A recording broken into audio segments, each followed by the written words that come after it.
বাংলাদেশের একজন দেখলাম, তার নাম হচ্ছে আসিফ, বয়ান করে বড় স্টাইলে ইংরেজি বলে। কি বললেন, কিছুদিন আগে সে এক জায়গায় বয়ান করছে, বলছে সবাই বলুন স্টার্ট, নারে তাকবীর। সালে ইংরেজি তো পাল্টায়, আল্লাহর ভাষা কিন্তু এক, ইংরেজি বললে পাল্টাবে না।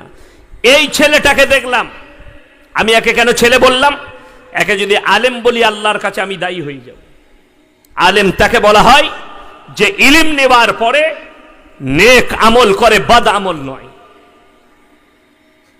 আমি লাস্টে একটা প্রতিবাদ করে যাব, যেটা রেকর্ডিং হবে না, রেকর্ডিং বন্ধ হওয়ার পরে। কেন রেকর্ডিং চললে এটা আমাদের জন্য লজ্জার, দুঃখের। এটা রেকর্ডিং বন্ধ হয়ে যাবে, তারপরে লাস্টে বলবো ওইটা। কেন? ওটা আপনাদের আমল, ওই জন্য আপনাদিকে বলে যাব, ওটা লোকের আমল নয়। শুনেলেন ইসলাম এত সুন্দর। এই ছেলেটা দেখলাম এক জায়গায় স্টেজ করেছে, শুধুমাত্র মহিলারা বসে আছে আর কিছু যুবক বসে আছে।